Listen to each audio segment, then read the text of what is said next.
Lectura del libro Las Buenas Nuevas, Gálatas, versículo a versículo, por Elliot Joseph Waggoner. Capítulo 3. Redimidos de la maldición. Tras haber aceptado el Evangelio, los Gálatas estaban extraviándose en pos de falsos maestros que les presentaban otro Evangelio, una falsificación del verdadero y único, puesto que no hay más de uno en todo tiempo y para todo ser humano. La falsificación del Evangelio se expresaba en estos términos: si no os circuncidáis conforme al rito de Moisés, no podéis ser salvos. Si bien en nuestros días carece de relevancia el asunto de si hay que someterse o no al rito de la circuncisión, no obstante, en relación con la salvación misma, está tan viva como siempre la polémica en cuanto a si participan las obras humanas o si es solamente por Cristo. En lugar de atacar su error y combatirlo con poderosos argumentos, el apóstol refiere a los Gálatas a una experiencia que ilustra el tema objeto de discusión. En su exposición les demuestra que la salvación es solamente por la fe para todos los hombres y de ninguna forma por las obras. De igual manera que Cristo gustó la muerte por todos, todo el que sea salvo ha de poseer la experiencia personal de la muerte, resurrección y vida de Cristo en él. Cristo en la carne hace lo que la ley no era capaz de hacer.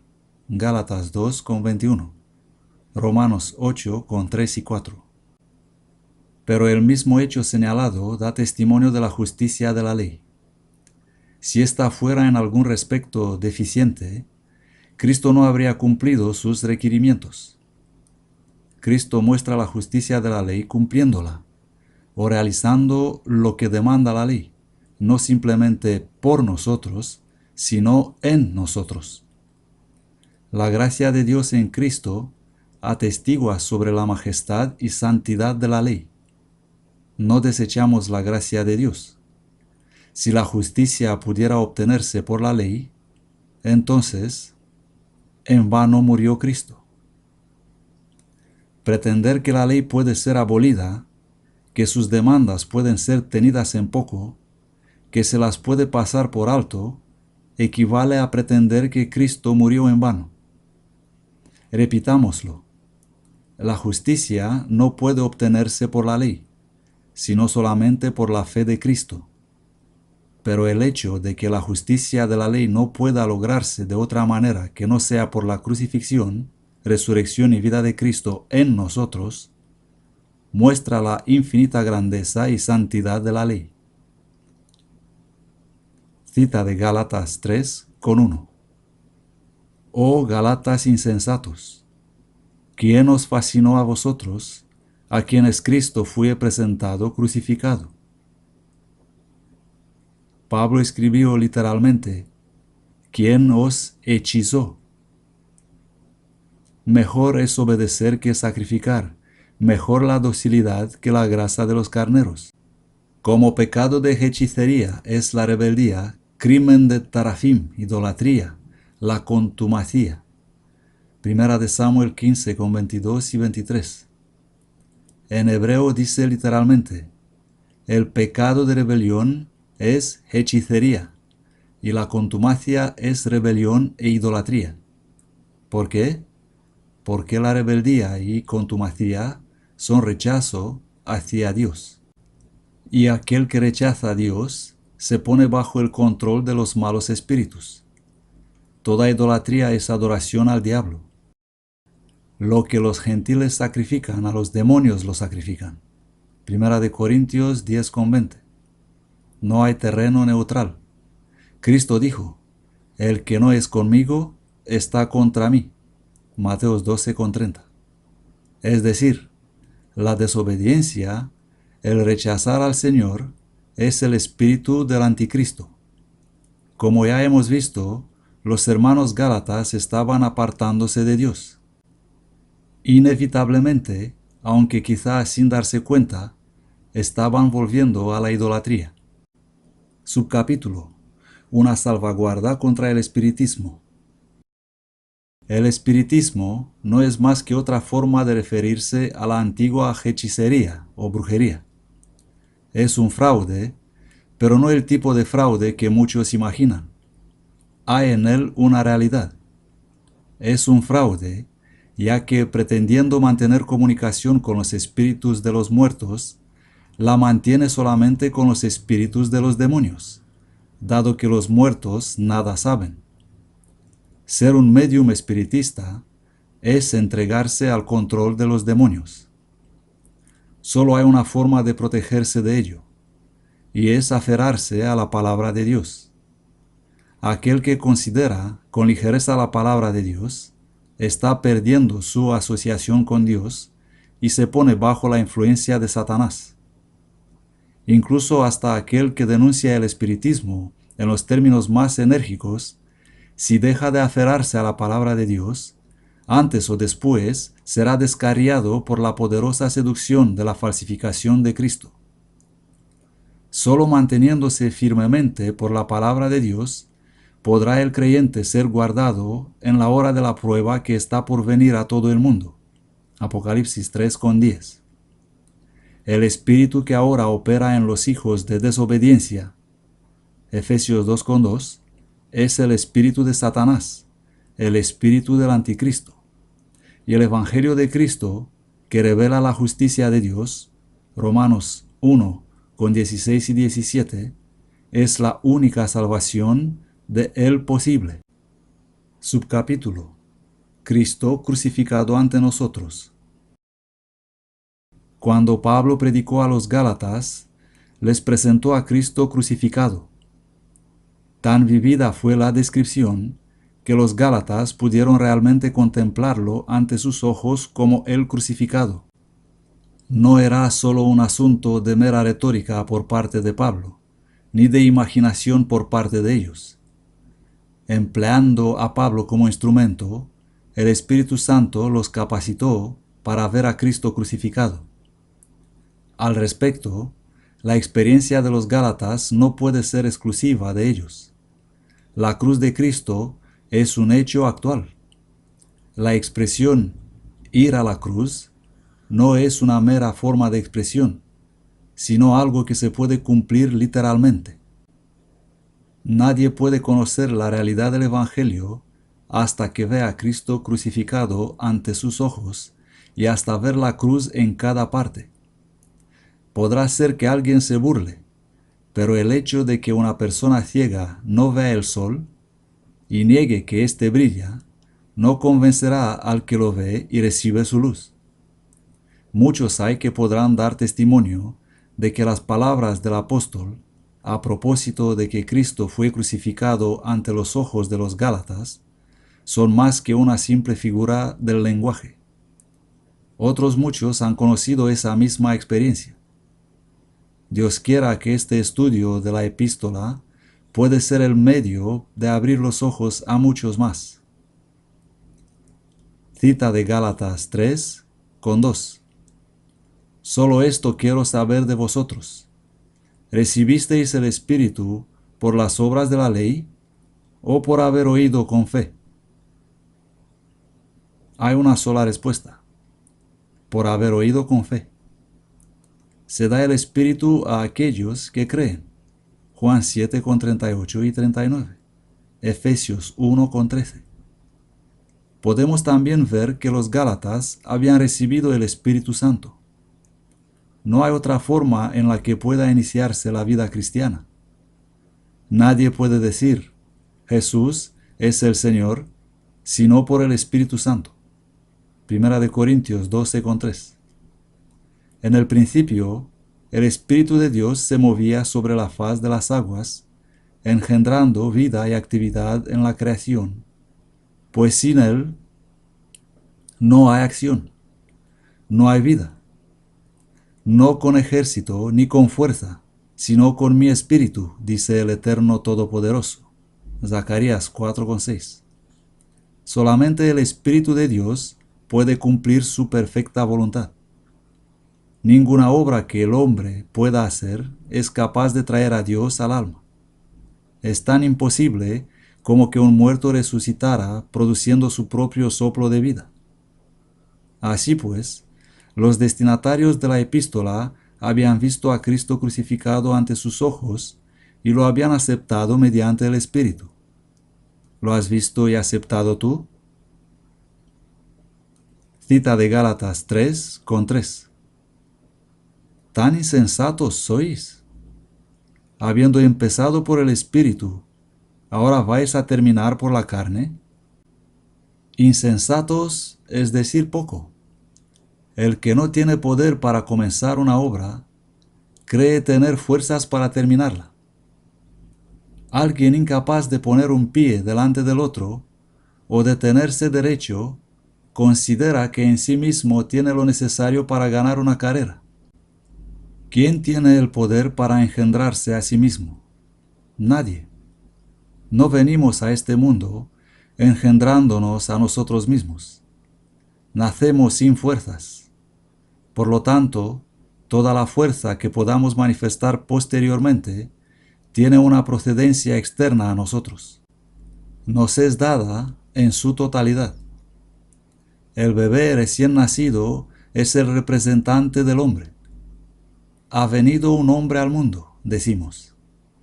Toda la fuerza que un hombre tiene en sí mismo no es mayor que este llanto del recién nacido con el que comienza su primera respiración. En realidad, hasta esa exigua fuerza le ha sido dada. Tal sucede en el mundo espiritual. Por su voluntad, Él nos engendró por la palabra de verdad. Santiago 1:18. No podemos vivir rectamente por nuestras propias fuerzas más de lo que podemos engendrarnos a nosotros mismos. La obra que el Espíritu engendró ha de ser llevada a su plenitud por el mismo Espíritu. Hemos llegado a ser participantes de Cristo si retenemos firme el principio de nuestra confianza hasta el fin. Hebreos 3:14. El que empezó en vosotros la buena obra, la irá perfeccionando hasta el día de Jesucristo. Filipenses 1:6. Solamente Él puede hacerlo. Cita de Gálatas 3:4-5.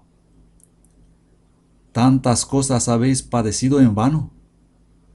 Si es que realmente fue en vano. Aquel que os suministra el Espíritu y realiza maravillas entre vosotros, ¿lo hace porque observáis la ley o porque oís con fe? Esas preguntas muestran que la experiencia de los hermanos de Galacia había sido tan profunda y genuina como podía esperarse de personas ante cuyos ojos haya sido presentado Cristo crucificado. Se les había dado el Espíritu, se habían efectuado milagros entre ellos, e incluso por ellos mismos, puesto que los dones del Espíritu acompañan al don del Espíritu. Y como resultado de este evangelio vibrante que habían vivido, sufrieron persecución, ya que todos los que quieran vivir piadosamente en Cristo Jesús serán perseguidos. Segunda de Timoteo 3:12. Eso aumenta la gravedad de la situación. Habiendo participado de los sufrimientos de Cristo, estaban ahora alejándose de Él. Y ese apartarse de Cristo, único por cuyo medio puede venir la justicia, se caracterizaba por la desobediencia a la ley de la verdad. De forma inconsciente pero inevitable, estaban transgrediendo aquella ley por la que esperaban ser salvos. Cita de Gálatas 3:6. Abraham creyó a Dios, y le fue contado por justicia. Las preguntas enunciadas en los versículos 3 al 5 llevan implícita la respuesta. Les fue ministrado el Espíritu y se produjeron milagros, no por las obras de la ley, sino por oír con fe, es decir, por la obediencia a la fe, puesto que la fe viene por el oír la palabra de Dios. Romanos 10:17. La labor de Pablo y la experiencia temprana de los Gálatas estaban en plena armonía con la experiencia de Abraham, a quien se le contó la fe por justicia. Es conveniente recordar que los falsos hermanos que predicaban otro evangelio, el falso evangelio de la justicia por las obras, eran judíos y evocaban a Abraham por padre. Se llamaban a sí mismos hijos de Abraham y señalaban su circuncisión como prueba de ellos. Pero precisamente aquello sobre lo que sustentaban su pretensión de ser hijos de Abraham probaba que no lo eran, ya que Abraham creyó a Dios y le fue contado por justicia. Abraham tuvo la justicia de la fe antes de ser circuncidado. Romanos 4,11. Por tanto, sabed que los que son de la fe, esos son hijos de Abraham. Gálatas 3,7. Abraham no fue justificado por las obras. Romanos 4,2 y 3. Sino que su fe obró justicia. Hoy subsiste idéntico problema. Se confunde la señal con la sustancia, el fin con los medios. Puesto que la justicia se materializa en buenas obras, se asume falsamente que las buenas obras producen la justicia. A los que así piensan, la justicia que viene por la fe, las buenas obras que no vienen de obrar, les parecen carentes de realidad y sentido práctico. Se tienen por personas prácticas y creen que la única forma de lograr que se haga algo es haciéndolo. Sin embargo, la verdad es que los tales son rematadamente imprácticos. Alguien que carece absolutamente de fuerza es incapaz de hacer nada, ni siquiera de levantarse para tomar la medicina que se le ofrece. Resultará vano cualquier consejo que se le dé a fin de que procure hacerlo. Solo en el Señor está el poder y la justicia. Isaías 45,24. Encomienda al Eterno tu camino, confía en Él, y Él obrará. Salmo 37,5. Abraham es el padre de todos los que creen para justicia y solamente de ellos. Lo único verdaderamente práctico es creer tal como él hizo. Cita de Gálatas 3, 7 y 8. Por tanto, sabed que los que son de la fe, esos son hijos de Abraham. La Escritura, previendo que Dios justificaría a los gentiles por la fe, de antemano anunció el Evangelio a Abraham diciéndole: por medio de ti serán benditas todas las naciones. Esos versículos merecen una lectura detenida.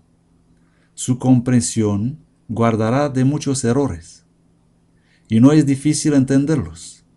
Basta con atenerse a lo que dicen. Esto es todo. A. Afirman que el Evangelio fue predicado, al menos tan pronto como en los días de Abraham. B.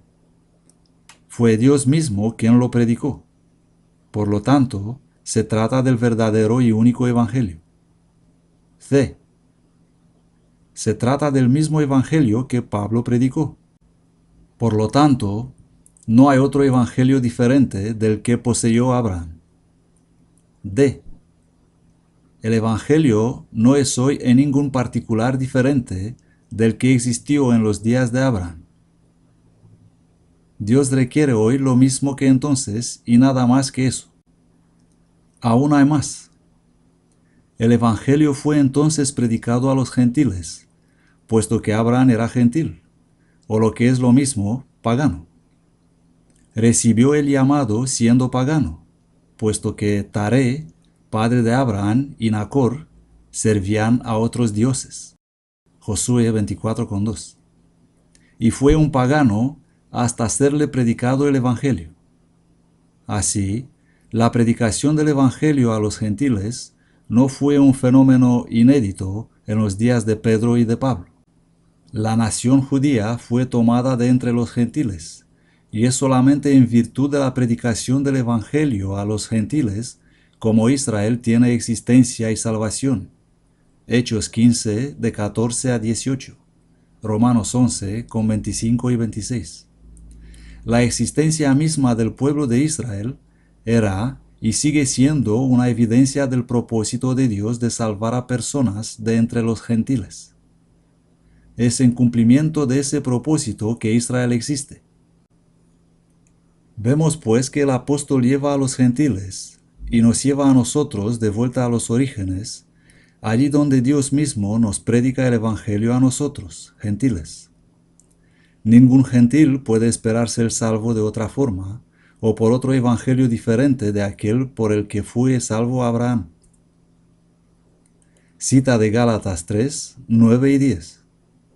Así, los que viven por la fe son benditos con el creyente Abraham, porque todos los que dependen de las obras de la ley están bajo maldición, porque escrito está: maldito todo aquel que no permanece en todo lo que está escrito en el libro de la ley.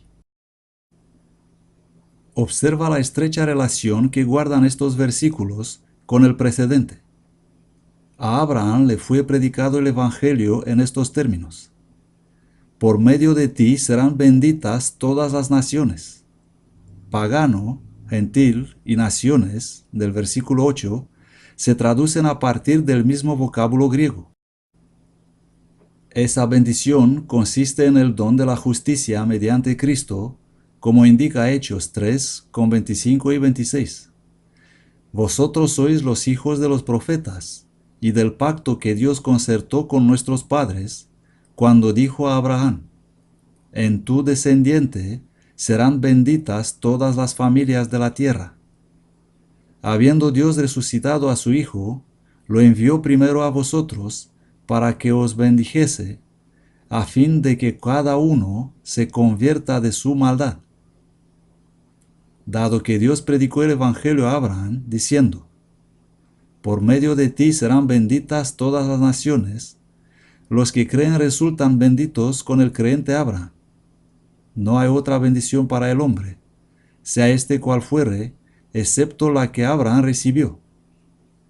Y el Evangelio que le fue predicado es el único para todo ser humano en la tierra. Hay salvación en el nombre de Jesús, en el que Abraham creyó, y en ningún otro hay salvación, porque no hay otro nombre bajo el cielo dado a los hombres en que podamos ser salvos. Hechos 4:12. En él tenemos redención por su sangre, el perdón de los pecados. Colosenses 1:14. El perdón de los pecados conlleva todas las bendiciones. Subcapítulo: un contraste, bajo maldición. Observa el marcado contraste expuesto entre los versículos 9 y 10. Los que viven por la fe son benditos, mientras que los que dependen de las obras de la ley están bajo maldición. La fe trae la bendición. Las obras de la ley traen la maldición. O mejor dicho, lo dejan a uno bajo la maldición. La maldición pesa sobre todos, ya que el que no cree ya es condenado, porque no creyó en el nombre del único Hijo de Dios. Juan 3:18. La fe revierte esa maldición. ¿Quién está bajo la maldición? Todos los que dependen de las obras de la ley. Fíjate que no dice que los que obedecen la ley estén bajo la maldición, lo que sería una directa contradicción de Apocalipsis 22:14. Dichosos los que guardan sus mandamientos, para que tengan derecho al árbol de la vida y entren por las puertas en la ciudad. Dichosos los perfectos de camino, los que andan en la ley del Señor. Salmo 119:1.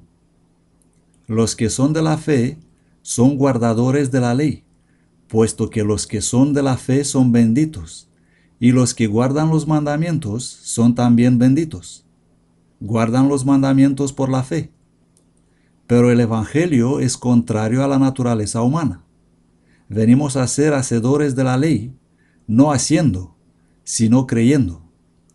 Si obrásemos para obtener justicia, estaríamos simplemente ejercitando nuestra naturaleza humana pecaminosa, lo que jamás nos acercaría a la justicia, sino que nos alejaría de ella. Por contraste, creyendo las preciosas y grandísimas promesas, llegamos a participar de la naturaleza divina. Segunda de Pedro 1,4. Y entonces todas nuestras obras son hechas en Dios. Los gentiles que no buscaban la justicia, la alcanzaron, a saber, la justicia que procede de la fe, mientras que Israel, que seguía la ley de justicia, no alcanzó la justicia. ¿Por qué? Porque no la seguían por la fe, sino por las obras. Por eso tropezaron en la piedra de tropiezo, como está escrito: pongo en Sión una piedra de tropiezo y roca de caída. El que crea en él nunca será avergonzado. Romanos 9, de 30 a 33. Subcapítulo: ¿en qué consiste la maldición? Nadie que lea detenida y reflexivamente Gálatas 3,10 dejará de comprender que la maldición es la transgresión de la ley. La desobediencia a la ley de Dios es en sí misma la maldición, puesto que el pecado entró en el mundo por un hombre, y por el pecado la muerte. Romanos 5,12. El pecado encierra la muerte en su seno. Sin pecado la muerte sería imposible, ya que el aguijón de la muerte es el pecado. Primera de Corintios 15,56. Todos los que dependen de las obras de la ley están bajo maldición. ¿Por qué? ¿Será quizá la ley una maldición? En absoluto, puesto que la ley es santa y el mandamiento santo, justo y bueno. Romanos 7,12. ¿Por qué, pues, están bajo maldición todos los que se apoyan en las obras de la ley?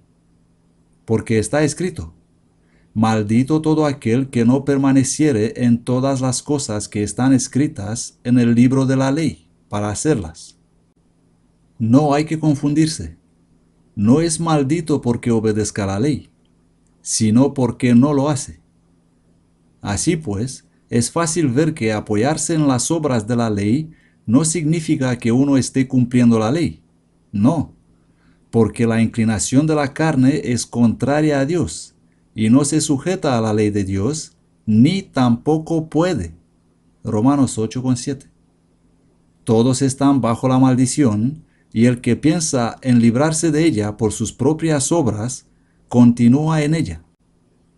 Puesto que la maldición consiste en no permanecer en todas las cosas que están escritas en la ley, es fácil deducir que la bendición significa perfecta conformidad con la ley.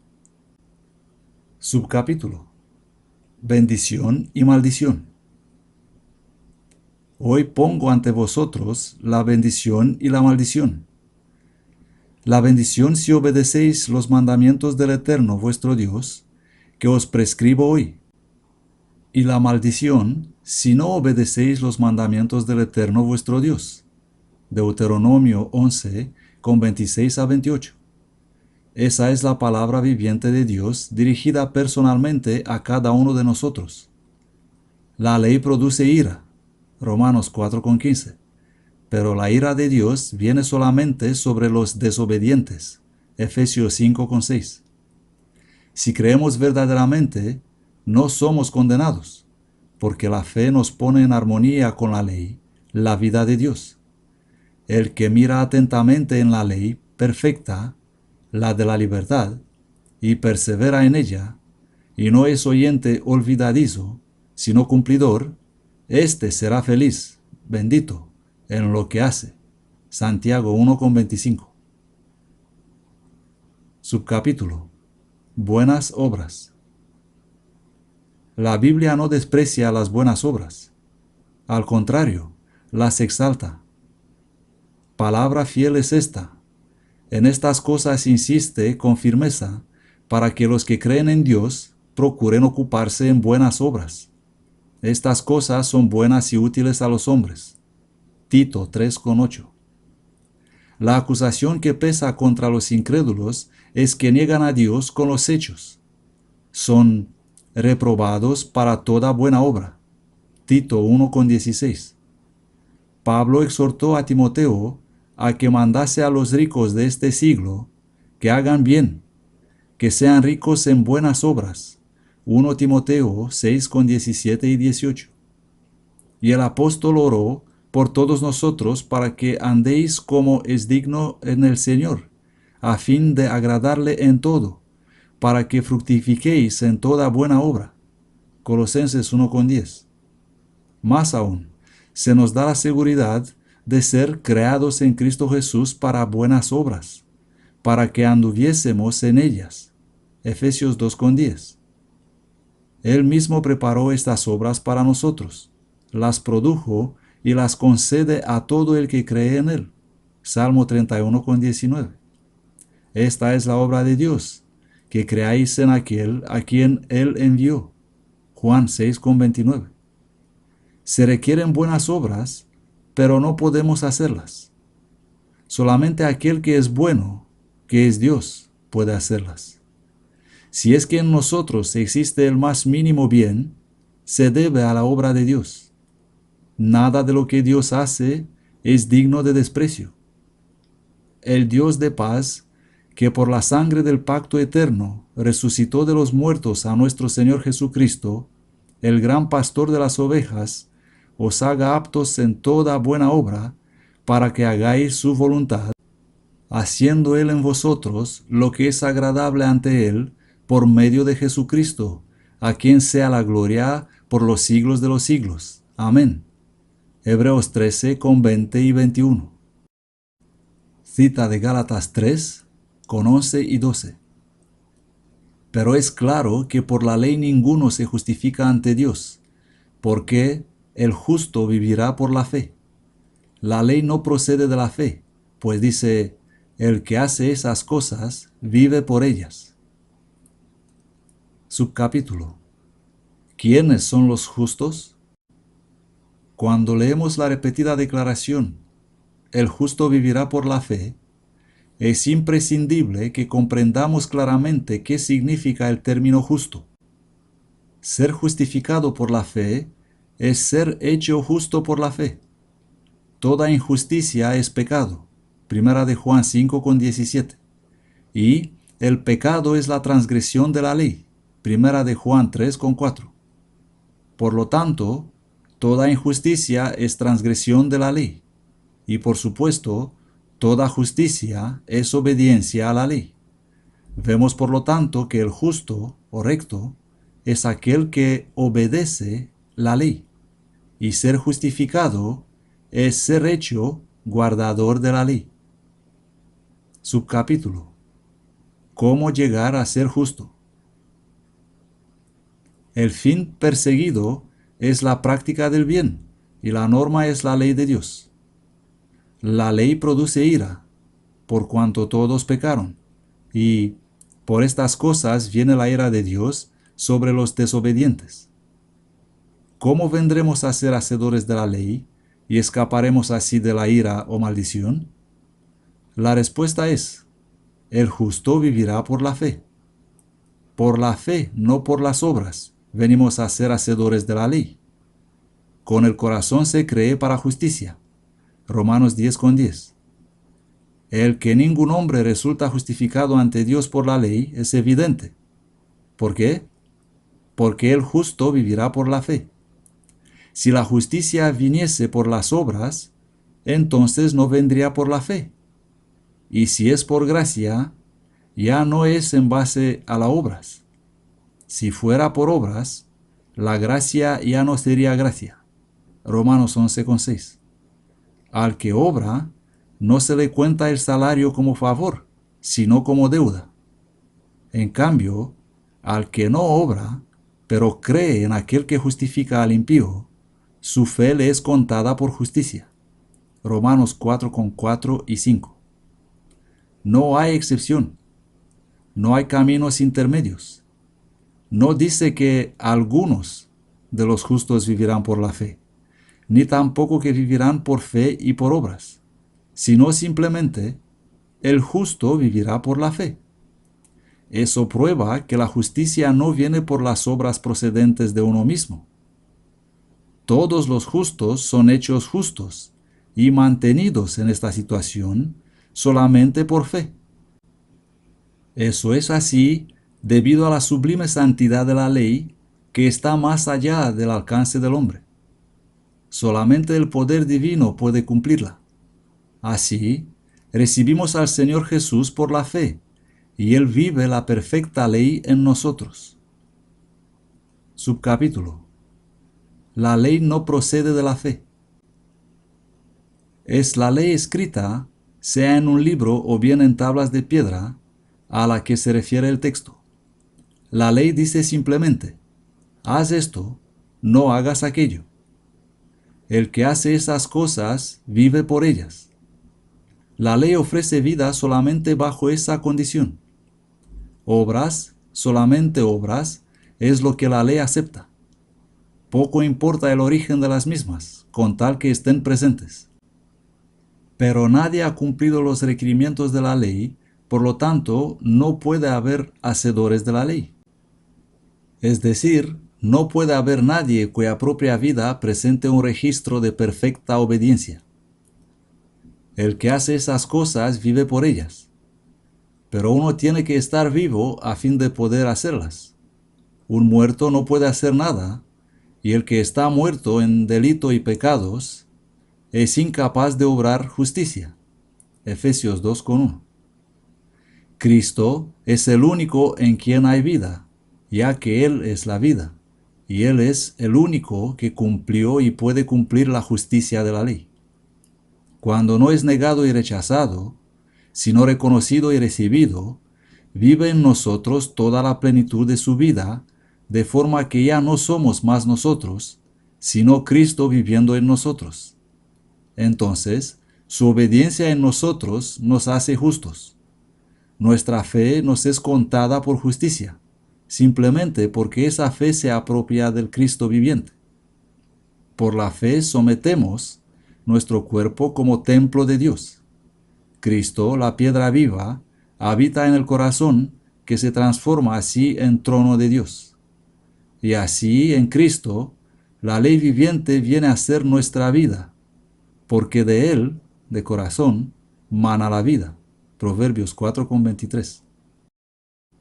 Cita de Gálatas 3, con 13 y 14. Cristo nos redimió de la maldición de la ley, al hacerse maldición por nosotros, porque escrito está: maldito todo el que es colgado de un madero, para que en Cristo Jesús la bendición de Abraham llegará a los gentiles, para que por la fe recibamos la promesa del Espíritu. Subcapítulo. Abordando el tema central. En esta epístola no hay controversia alguna sobre la ley al respecto de si se la debe obedecer o no. Para nada se considera que la ley haya sido abolida, cambiada o haya perdido su vigencia. La epístola no contiene el más leve indicio de tal cosa. El asunto a resolver no es si se debe obedecer la ley, sino cómo hay que obedecerla. Se da por sentado que la justificación, ser hecho justo, es una necesidad.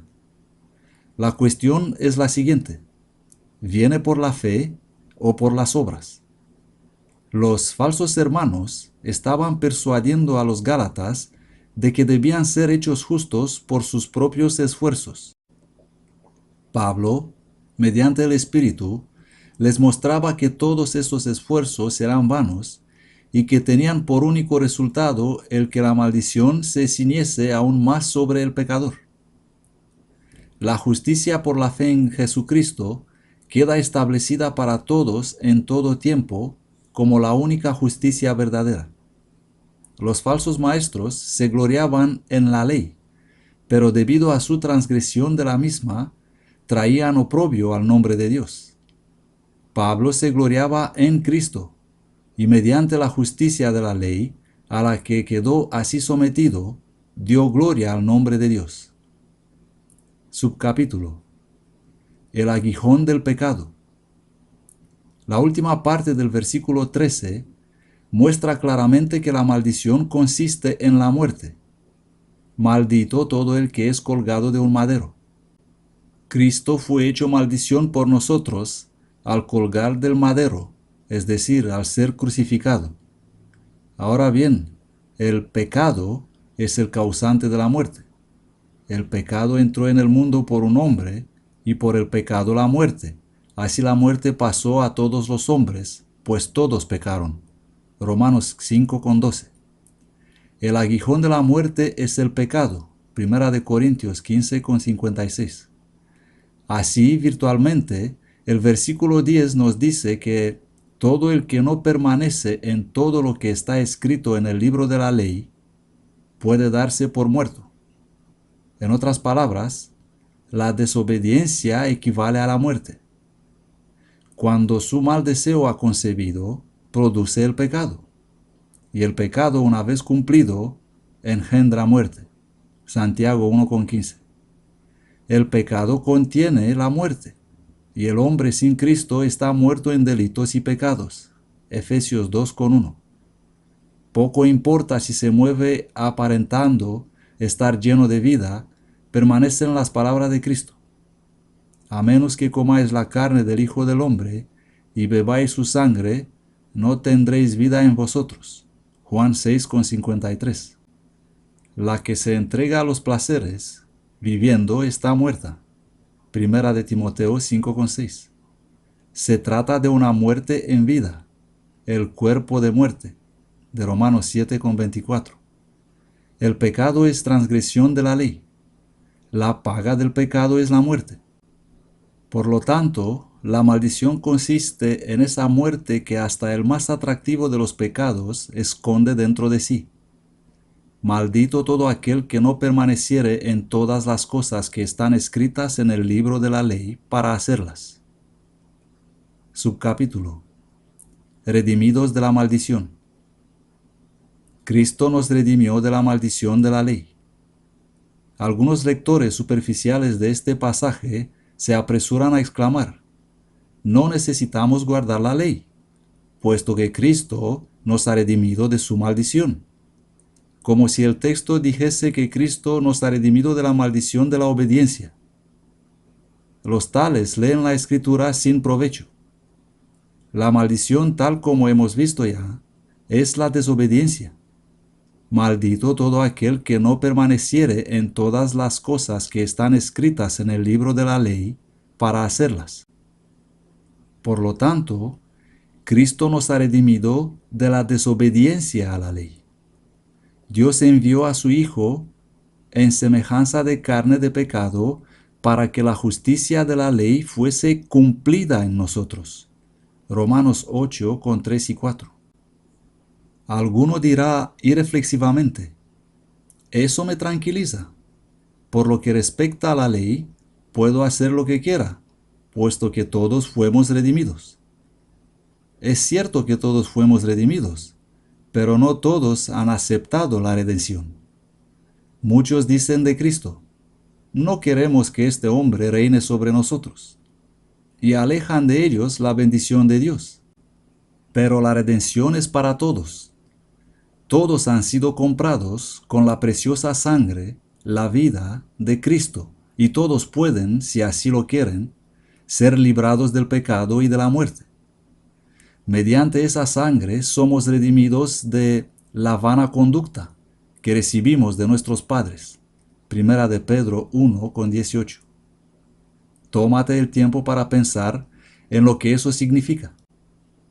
Permite que impresione tu alma la plenitud de la fuerza contenida en la expresión: Cristo nos redimió de la maldición de la ley, de nuestro fracaso en permanecer en sus justos requerimientos. No necesitamos pecar más. Él cortó las ataduras del pecado que nos esclavizaban, de forma que todo cuanto hemos de hacer es aceptar su salvación, a fin de resultar liberados de cualquier pecado que nos domine. Ya no es más necesario que gastemos nuestras vidas en fervientes anhelos y en vanos lamentos por deseos incumplidos. Cristo no proporciona falsas esperanzas, sino que viene a los cautivos del pecado y les declara: libertad, las puertas de vuestra prisión están abiertas, salid de ella. ¿Qué más cabe decir? Cristo ha ganado la más completa de las victorias sobre este presente mundo malo, sobre la concupiscencia de la carne y la concupiscencia de los ojos y la soberbia de la vida. Primera de Juan 2:16. Y nuestra fe en Él hace nuestra su victoria. Todo cuanto hemos de hacer es aceptarla. Subcapítulo: Cristo hecho maldición por nosotros. Para todo aquel que lea la Biblia, resulta evidente que Cristo murió por los impíos. Romanos 5:6. Él fue entregado por nuestros pecados. Romanos 4:25. El inocente murió por el culpable, el justo por el injusto. Fue herido por nuestras rebeliones, molido por nuestros pecados. El castigo de nuestra paz fue sobre él, y por su llaga fuimos curados. Todos nos descarriamos como ovejas, cada cual se desvió por su camino. Pero el Eterno cargó sobre él el pecado de todos nosotros. Isaías 53:5 y 6. Ahora bien, la muerte entró por el pecado. La muerte es la maldición que pasó a todos los hombres, por la simple razón de que todos pecaron. Puesto que Cristo fue hecho maldición por nosotros, está claro que fue hecho pecado por nosotros. Segunda de Corintios 5:21. Llevó nuestros pecados en su cuerpo sobre el madero. Primera de Pedro 2:24. Observa que nuestros pecados estuvieron en su cuerpo. Su obra no consistió en algo superficial. Nuestros pecados no fueron puestos en él en un sentido meramente figurativo, sino que estuvieron en su cuerpo.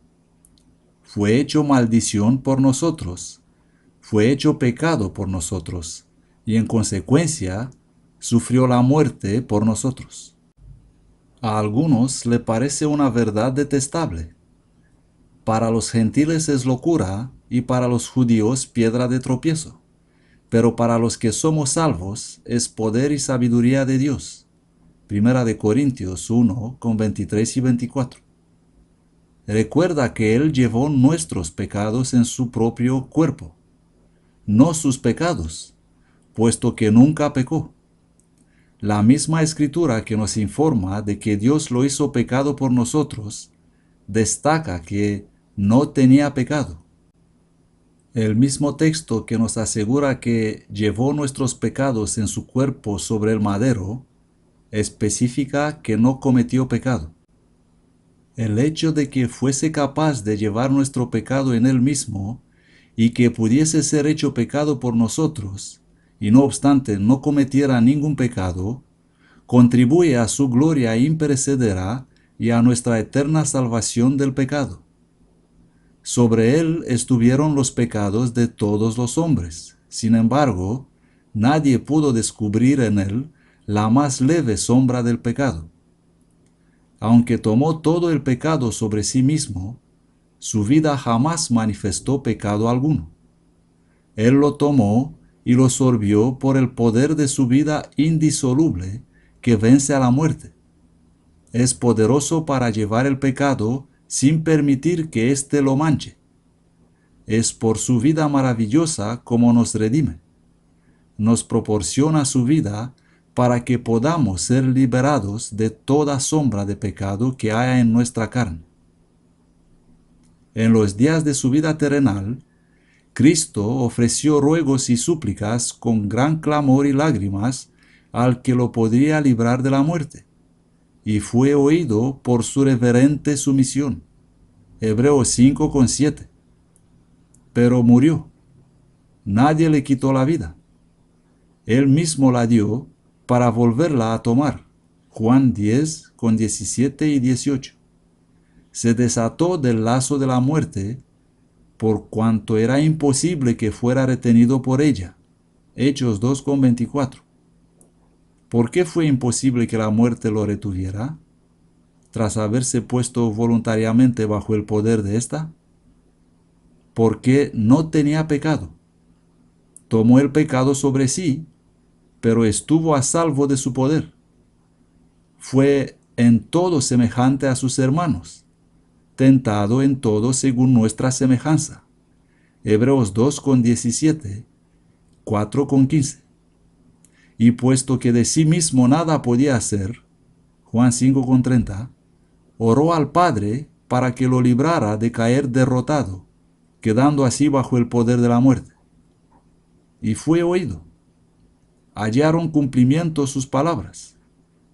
Debido a que el Señor, el Eterno, me ayuda, no seré confundido. Por eso puse mi rostro como un pedernal, y sé que no seré avergonzado. Cerca de mí está el que me justifica. ¿Quién contenderá contra mí? Isaías 50:7 y 8. ¿Cuál fue ese pecado que tanto le oprimió y del que fue librado? No el suyo, pues no tenía ninguno. Fue el tuyo y el mío. Nuestros pecados han sido ya vencidos, derrotados. Nuestra lucha es solamente con un enemigo vencido. Cuando acudes a Dios en el nombre de Jesús, habiéndote sometido a su muerte y vida, de manera que no tomes su nombre en vano, puesto que Cristo mora en ti, todo cuanto has de hacer es recordar que Él llevó todo el pecado y lo lleva aún, y que es el vencedor. Exclamarás al punto: gracias a Dios, que nos da la victoria por medio de nuestro Señor Jesucristo.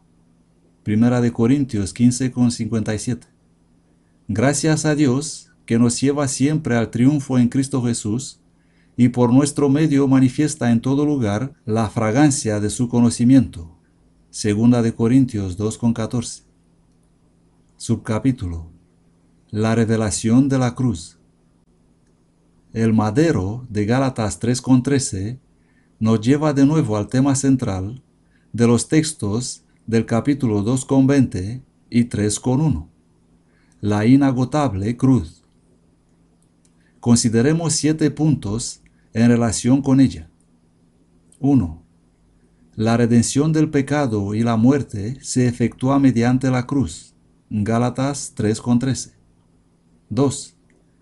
Todo el Evangelio está contenido en la cruz, porque el Evangelio es poder de Dios para salvación de todo el que cree. Romanos 1:16. Y para los que estamos siendo salvos, la cruz de Cristo es poder de Dios. 1 Corintios 1:18. 3. Cristo se revela al hombre caído solamente como el crucificado y resucitado. No hay otro nombre bajo el cielo dado a los hombres en que podamos ser salvos. Hechos 4:12. Por lo tanto, es todo cuanto Dios expone ante los hombres a fin de que no haya confusión posible. Jesucristo y Jesucristo crucificado es todo cuanto Pablo quería saber. Es todo cuanto necesita saber el ser humano. Lo que necesita el hombre es la salvación. Si la obtiene, posee todas las cosas. Pero solo en la cruz de Cristo es posible obtener la salvación. Por lo tanto, Dios no pone ante la vista del hombre ninguna otra cosa. Le da justamente aquello que necesita. Dios presenta a Jesucristo ante todo hombre como crucificado, de forma que nadie tenga excusa para perderse o para continuar en el pecado. 4. Cristo es presentado ante todo hombre como el Redentor crucificado. Y dado que el hombre necesita ser salvo de la maldición, se lo presenta cargando con la maldición. Allá donde se encuentre la maldición, Cristo la lleva. Hemos visto ya cómo Cristo cargó y carga aún con la maldición de la tierra misma, puesto que llevó la corona de espinas, y la maldición pronunciada sobre la tierra fue: espinos y cardos te producirá. Génesis 3:18. Así, mediante la cruz de Cristo, ha sido redimida la totalidad de la creación que ahora gime bajo la maldición. Romanos 8, de 19 a 23. 5. Cristo llevó la maldición en la cruz. El ser colgado de aquel madero indica que fue hecho maldición por nosotros. La cruz simboliza no solamente la maldición, sino también la liberación de ésta, pues se trata de la cruz de Cristo, el vencedor y conquistador. 6. Alguien podrá preguntar, ¿dónde está la maldición? Respondemos, ¿y dónde no lo está? Hasta el más ciego la puede ver, si tan solo está dispuesto a escuchar la evidencia de sus propios sentidos. La imperfección es una maldición. Sí, constituye la maldición. Y encontramos imperfección en todo lo que tiene relación con esta tierra. El hombre es imperfecto, y hasta el plan más elaborado de los que se diseñan en la tierra contiene imperfección en algún respecto. Todas las cosas que podemos ver se revelan susceptibles de mejoramiento, incluso aun cuando nuestros imperfectos ojos no se aperciban de la necesidad de tal mejora. Cuando Dios creó el mundo, todo era bueno en gran manera. Ni Dios mismo vio posibilidad alguna de mejorarlo. Pero ahora es muy diferente. El jardinero lucha con empeño por mejorar los frutos y las flores que se le encomendaron. Y si es cierto que hasta lo mejor de la tierra revela la maldición, ¿qué diremos de los frutos defectuosos, yemas marchitas, hojas y tallos enfermos, plantas venenosas, etc.? La maldición consumió la tierra por doquier. Isaías 24,6. 7. ¿Debiéramos desanimarnos por ello? No, porque no nos ha puesto Dios para ira, sino para alcanzar la salvación por medio de nuestro Señor Jesucristo. Primera de Tesalonicenses 5,9.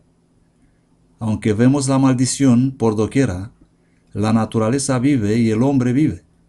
Sin embargo, la maldición es la muerte, y ningún hombre o cosa creada puede llevar la muerte y aun con todo vivir, ya que la muerte mata. Ahora bien, Cristo vive. Murió, pero vive para siempre. Apocalipsis 1,18. Solamente Él puede llevar la maldición, la muerte, y en virtud de sus propios méritos volver a la vida. Hay vida en la tierra, y la hay en el hombre, a pesar de la maldición, gracias a que Cristo murió en la cruz. En cada brizna de hierba, en cada hoja del bosque, en cada arbusto y en cada árbol, en cada fruto y cada flor, hasta en el pan que comemos, está estampada la cruz de Cristo. Lo está en nuestros propios cuerpos. Donde sea que miremos, hay evidencias de Cristo crucificado. La predicación de la cruz, el Evangelio, es el poder de Dios revelado en todas las cosas que Él creó. Tal es el poder que opera en nosotros. Efesios 3,20. La consideración de Romanos 1, de 16 a 20, junto a 1 de Corintios 1, de 17 a 18, muestra claramente que la cruz de Cristo se revela en todas las cosas que Dios hizo, incluso en nuestros propios cuerpos. Subcapítulo: Consuelo a partir del desánimo. Me han rodeado males sin número, me han alcanzado maldades y no puedo levantar la vista. Se han aumentado más que los cabellos de mi cabeza y mi corazón me falla. Salmo 40,12. Pero no es solamente que podamos clamar a Dios con confianza de lo profundo, sino que en su infinita misericordia, Él ha dispuesto que en esas mismas profundidades hallemos la fuente de nuestra confianza. El hecho de que vivamos a pesar de estar en las profundidades del pecado, prueba que Dios mismo, en la persona de Cristo en la cruz, nos asiste para librarnos. Así, mediante el Espíritu Santo, hasta aquello que está bajo la maldición, y todo está bajo ella, predica el Evangelio. Nuestra propia fragilidad, lejos de ser causa de desánimo, es, si creemos al Señor, una prenda de la redención. Sacamos fuerza de la debilidad. En todas estas cosas somos más que vencedores por medio de aquel que nos amó. Romanos 8:37. Ciertamente Dios no ha dejado al hombre sin testimonio, y el que cree en el Hijo de Dios tiene el testimonio en sí mismo. Primera de Juan 5:10. Subcapítulo: de la maldición a la bendición. Cristo llevó la maldición para que pudiéramos tener la bendición. Su muerte es vida para nosotros. Si llevamos voluntariamente en nuestros cuerpos la muerte del Señor Jesús, su vida se manifestará también en nuestra carne mortal. Segunda de Corintios 4:10.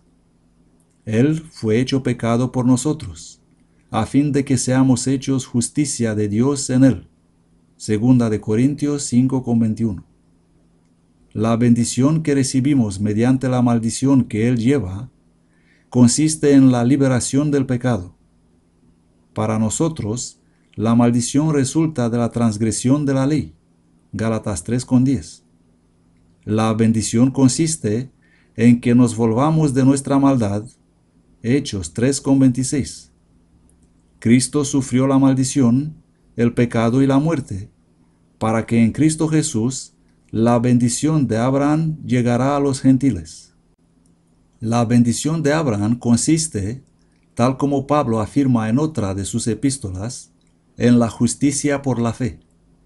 David habla también de la dicha del hombre a quien Dios atribuye justicia aparte de las obras. Dice: dichoso aquel a quien Dios perdona sus maldades y cubre sus pecados. Dichoso el hombre a quien el Señor no cuenta sus pecados contra él. Romanos 4:6-8.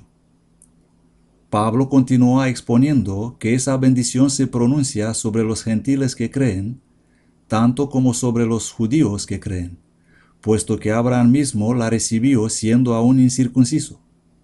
Así llegó a ser padre de todos los que creen. Versículo 11. La bendición es la liberación del pecado, y la maldición es la comisión del pecado.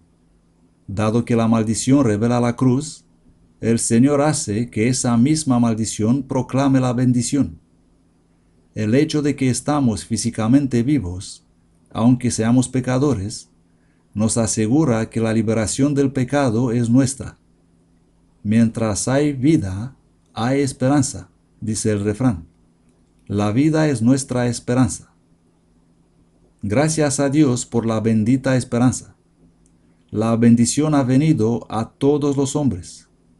Así como por el delito de uno vino la condenación a todos los hombres, así también por la justicia de uno solo vino a todos los hombres la justificación que da vida.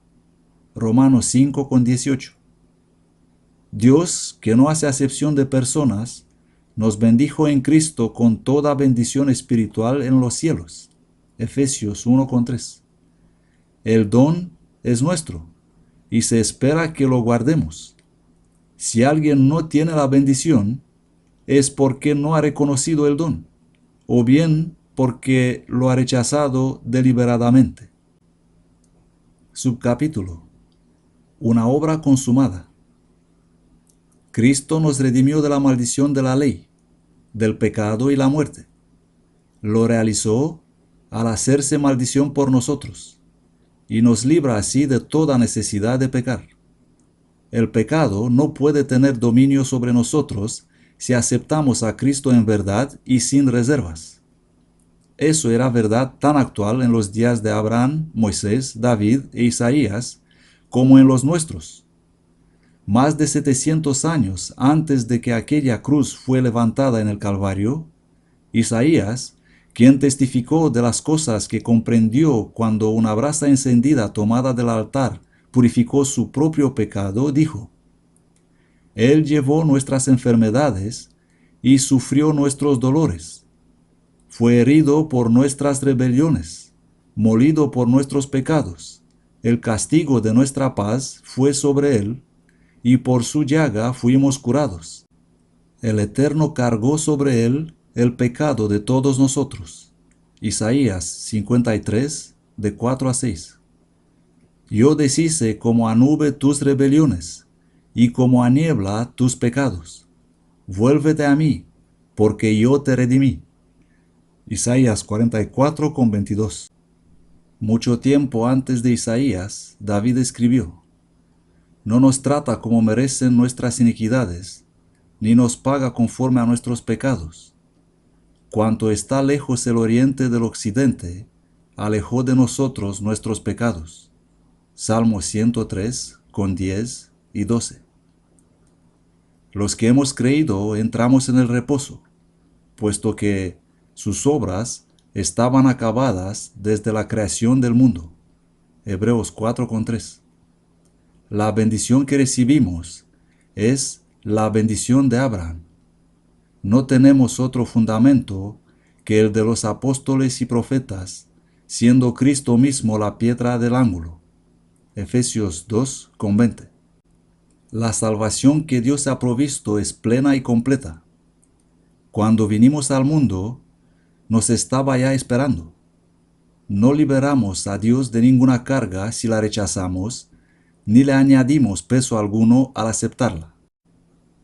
Fin de la lectura del libro Las Buenas Nuevas, Gálatas versículo a versículo, capítulo 3, primera parte.